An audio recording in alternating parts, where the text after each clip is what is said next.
Lynn, you did great with the birth. She's a cute girl, looks just like you. Now, I finally get to be a father. I'm so happy too, Tom. Let's be happy together from now on. Caught up in my own reasons for being at the hospital, I found myself fixated on a couple. The man was holding a newborn, watched over tenderly by the woman. It could have been an ordinary scene. If not for the fact that the man was my husband, Tom, and the woman was my sister, Lynn. I took a video from the shadows, quietly focusing the camera while suppressing my shaking hands and voice, and snapped a few photos too. Trembling with anger, I knew I couldn't afford to be discovered, so I kept silent. After finishing, I sent the evidence to certain people all at once. Meanwhile, my husband and sister continued to look at each other with happiness, completely unaware of my presence. Watching them from the shadows, I muttered, "Tom. Lynn. I'll make sure everyone celebrates this, just you wait." Leaving only a cold voice behind, I was surprised at my own calmness as I left the hospital. I was determined not to let them be happy. As soon as I made up my mind to do so again, my body stopped shaking. 3 days later. At around 3:30 p.m., Tom finally came home. Suppressing the urge to confront him immediately, I greeted him with an innocent face. "Welcome home, Tom. You must be tired, right?" "I'm home." "Yeah, this business trip was tough. It all happened so suddenly." He sighed heavily, taking off his tie and removing his slightly wrinkled black suit jacket. I took it and hung up as usual, not forgetting to flash him my best smile. "More importantly, I'm really sorry for bailing on our anniversary. I'll make it up to you. It's a special day for us after all." My husband looked remorseful, lying perfectly. I knew the truth, there was no business trip. He canceled our anniversary to meet my sister. He obviously didn't know I was aware of. Despite being fed up with his lies, I knew I needed to bide my time for the sake of getting back at them properly. "It's okay. You were working, after all. You're working hard for our family. I won't complain. Besides, standing around won't get you rested. Dinner's ready, so come on in." I was quite impressed with my own acting, treating him as if nothing was wrong. Completely fooled, he relaxed and followed me into the living room, showing a relieved smile. When the door opened, my husband, Tom, let out a whoa, which almost made me laugh because it was exactly the reaction I expected. It was no surprise he was shocked. The room was so packed with people you couldn't even see the floor. There were about 30 people in total. The moment Tom opened the door, all eyes were on him. "Tom, you're back. We've been waiting for you. Dad, Mom, aunts, and uncles. What's going on here? Come on, don't just stand there. Find a place to sit." The 30 people gathered were Tom's relatives. Though everyone was silent as if at a wake, they all stared at him. Tom swallowed hard in this strange atmosphere. I forced my bewildered husband to sit and made him join the circle of relatives. "Thank you all for waiting so long. My husband Tom has finally returned from his business trip. We were supposed to celebrate our anniversary yesterday, but a sudden work trip came up for him. However, I have no complaints because work comes first. Tom is always so dedicated to his job, and I respect that about him." Even as I greeted the relatives, Tom still looked at me with a puzzled expression. As you all know, Tom works for the construction company run by his father and is making great strides as his successor. Despite his busy schedule, his continuous effort is truly admirable. However, he does have one concern. The relatives remained silent, hanging on my every word. With the compliments, Tom finally began to relax and listen. Like his father chose him as a successor, there will come a time when we have to think about who will take over from Tom. Unfortunately, we do not have any children. I am infertile. Ah. Sympathetic murmurs rose. I smiled at the relatives, acknowledging their concern. Fortunately, Tom has been very supportive of fertility treatments. I wanted to give him a child of our own more than anything, so I immediately started going to a fertility clinic. But what I actually found there was an unbelievable betrayal. The smile faded from my face. I looked at Tom with a cold gaze, and he looked back, confused. Sarah, what's wrong? Why are you looking at me like that? Did I do something? Tom, you weren't really on a business trip, were you? You went to the hospital, right? Near my sister's house, in Sacramento. Mentioning the specific hospital seemed to change his complexion instantly.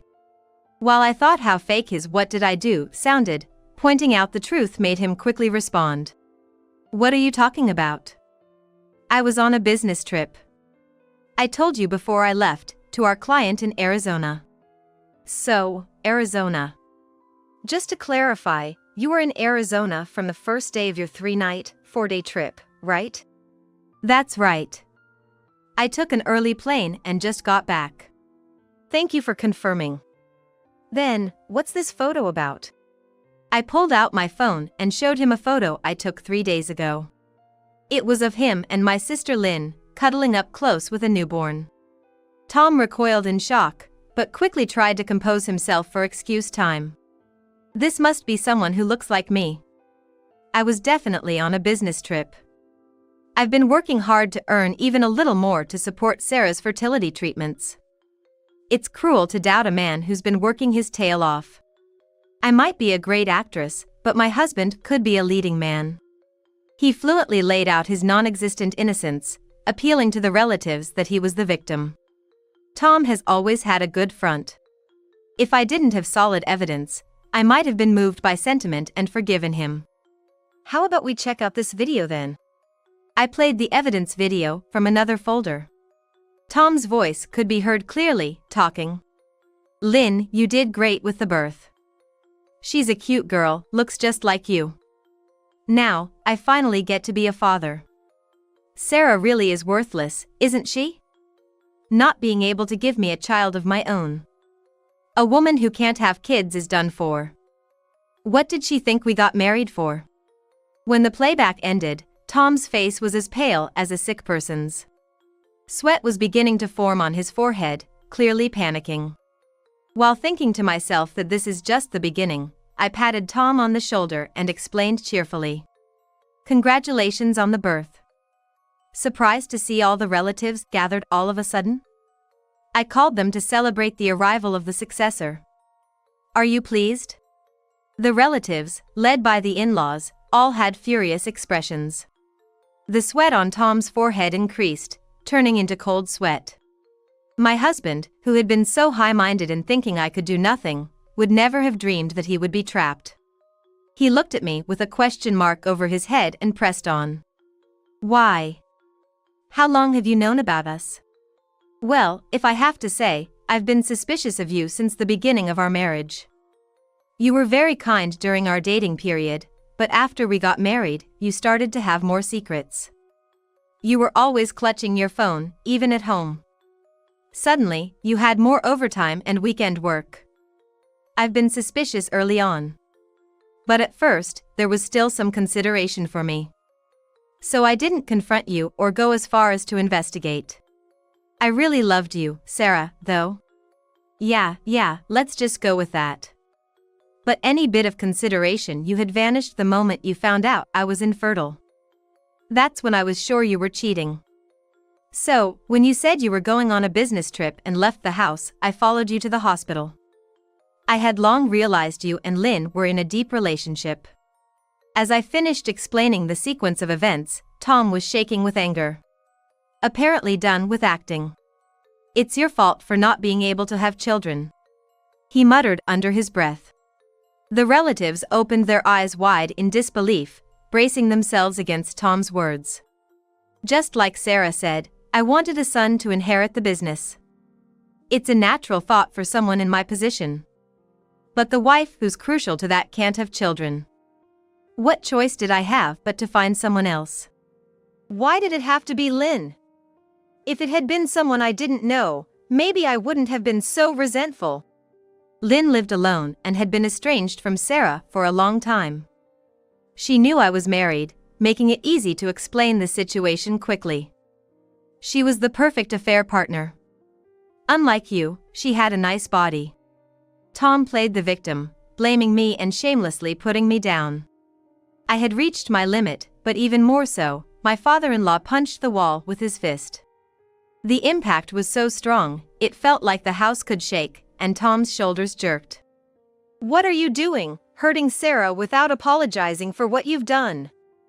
I'm ashamed of having touted you as an excellent successor. It seems I made a mistake in raising you. I'm going to remove you as my successor." "What? But I did it thinking of the company's future. Please, have mercy." Silence. If you can't even protect the closest person to you, your wife, how can you protect the company? A CEO must bear the future of many people. Don't underestimate management. At my father-in-law's words, Tom hung his head and bit his lower lip. He showed no remorse towards my complaints, but was completely defeated by his father's words. In the end, Tom had always taken me lightly. There's no way two unequal people could continue a married life. I sighed inwardly. I managed to get Tom to admit to his affair, and that's enough for today. Talking to you alone won't solve this mess. We'll discuss this again after Lynn is discharged from the hospital. All the relatives turned their eyes to Tom. Their looks were as cold as ice.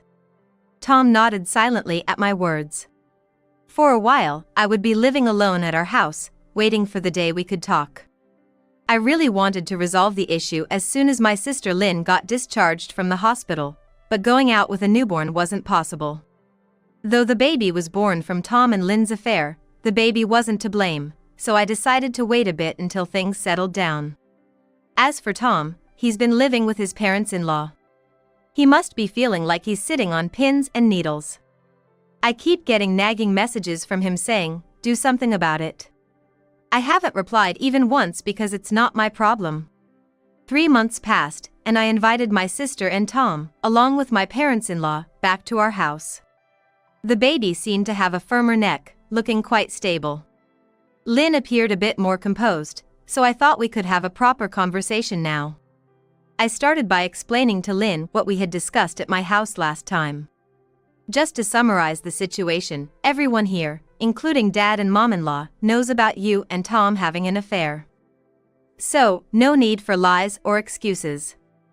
Knowing that he was my husband, why did you decide to have an affair with Tom? I want you to tell me that.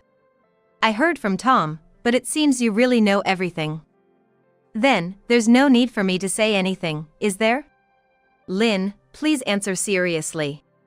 It's your fault for not being able to have Tom's child.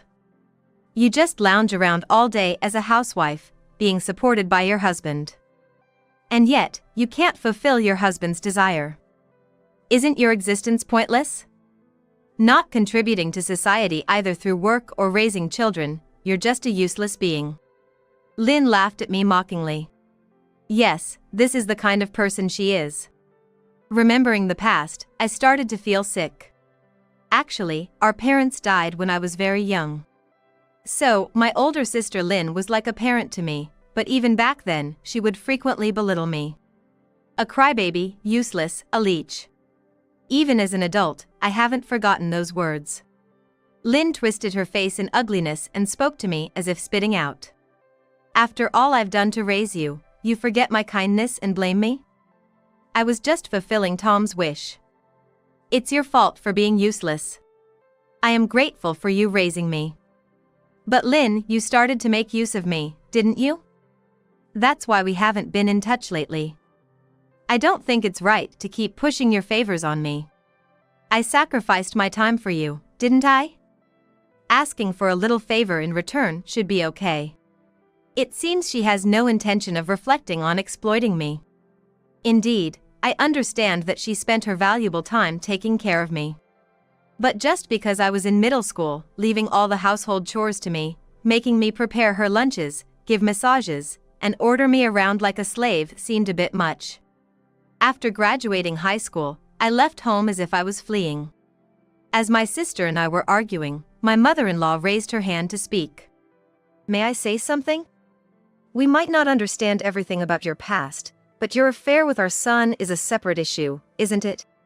That's right. No matter how much you may have been indebted to her in the past, it is wrong to associate yourself with cheating, because it is sinful to begin with. What, you're Tom's parents, but you're taking Sarah's side, a stranger? I'm the one who gave birth to your grandchild, not Sarah. I should be thanked, not blamed. What are you saying? They were dumbfounded by my sister's selfishness. I think she genuinely doesn't have a sense of wrongdoing. Her self-centered reasoning continued. After all, it's just an affair, right? Why make such a big fuss? Since Sarah clearly had a fault this time, it's her fault for being cheated on. The sister's words seemed to encourage my husband, who had been lying face down for a long time, and before long he stood up straight and began to speak forcefully. That's right. If Sarah could have given me a successor, I wouldn't have had the affair in the first place. There's no reason to continue being a couple with Sarah. I'm divorcing you. I'll build a new family with Lynn and our child. At Tom's statement, my parents turned red with anger and lashed out at both of them. What nonsense are you spouting? Boldly marrying your mistress. How immoral can you be? I'm ashamed you're my son. If you're serious about divorcing Sarah and marrying Lynn, then you're no son of ours, a complete stranger. We won't recognize that child as our grandchild either. It's okay, I'll make Lynn and this child happy. Tom took a divorce papers out of his pocket and slammed it on the table with force. I was honestly surprised that Tom had prepared divorce papers. As it seemed, he was completely defiant. He had no intention of backing down, staring straight at me. My parents-in-law looked as if they were about to collapse. I'm serious. This divorce papers is the proof. I've already filled in my part, so you just submit it. Well, goodbye. Dad. Mom. Saying this, Tom left with Lynn and the child before the parents could stop him. My parents-in-law and I were left staring dumbfounded at the door through which the three of them had exited. I'm so sorry for our foolish son. I can't believe our child would do something so reckless. Please let us apologize.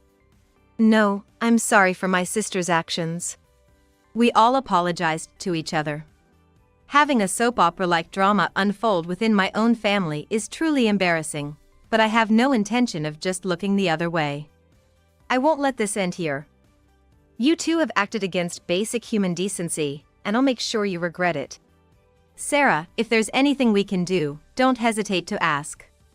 That's right, we're on your side. Feel free to lean on us anytime. The kindness of my in-laws deeply touched me, especially since I lost my parents at a young age. Afterward, I completed the unfinished divorce papers and submitted them to the office. It's strange how a single piece of paper can change family members back into strangers so easily.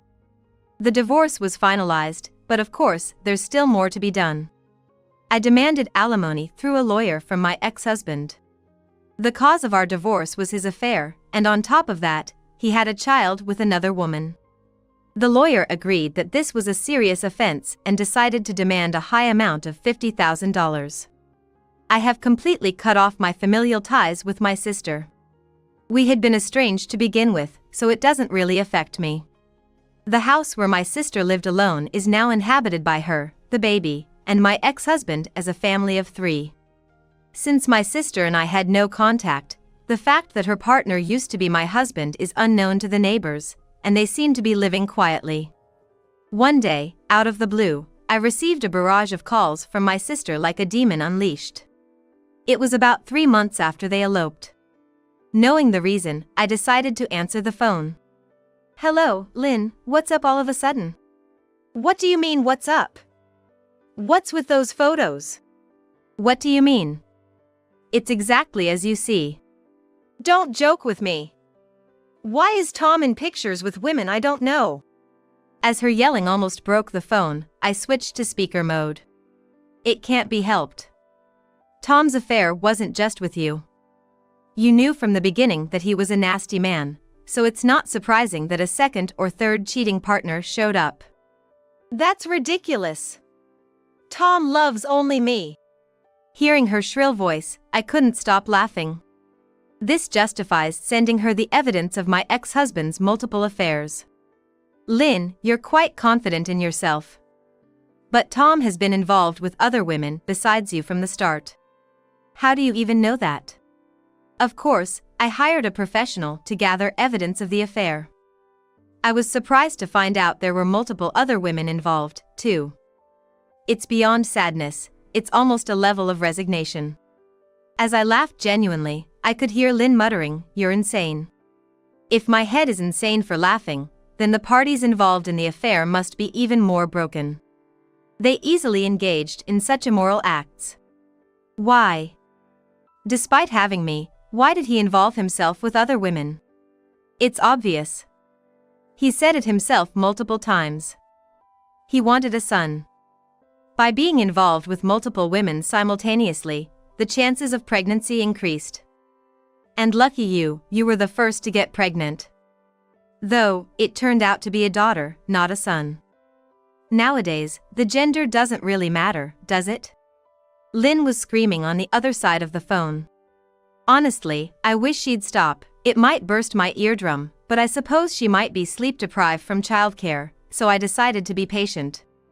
Thinking that I'm the more mentally mature one here actually feels refreshing. Why? Why didn't you tell me if you knew that Tom had others? Aren't I your sister? Is it okay for family to be deceived? Don't just play the family card when it suits you. You were the one who started exploiting me and then pushed me away, remember? And I paused, infusing my words with sarcasm. It's just an affair, right? It's the fault of the person who got cheated on, right? That's why I didn't tell you. Damn. You. I threw her own words back at her. Lynn was left speechless, and I mentally gave myself a high five. Then, taking a deep breath, I calmed myself down again. To truly cut ties with my sister, I couldn't do it with a turbulent heart. I intentionally smiled. Lynn, thank you again for raising me. No matter what terrible things you did, that fact won't disappear. What's with you all of a sudden? Turning so meek. But that's separate from the affair. No, it's precisely because I'm grateful that I can't forgive you. Take care, goodbye. No. Sarah. Ignoring my sister who seemed to have more to say, I hung up the phone. With that, it was finally over. I'll likely never see my sister again. The reason for the insulation was my ex-husband's infidelity, but since we had always been estranged, I guess it was bound to happen. Now, having lost a husband and a family, I truly became alone. Yet, my heart felt light. Afterward, my ex-husband and sister's relationship seemed to be deteriorating day by day. Their loud arguments could be heard even late at night, troubling the neighbors. Apparently, they've even received complaints, and my ex-husband and sister kept calling, blaming everything on me. But my in-laws were there to stop their rampage. Later, when I arranged a dinner to report something to my in-laws, I took the opportunity to express my gratitude. Looking back, Dad and Mom, you've always been on my side since the beginning of my marriage. Losing my parents early, I've come to think of you both as my real parents. Thank you for protecting me from my sister and Tom. We're glad to hear that. We think of you as a real daughter too. That's right. If there's anything, feel free to rely on us anytime. Thank you. Actually, there's something I wanted to tell you both. Feeling a bit shy, my words trailed off. But then I gathered my courage and continued. I've started seeing someone new.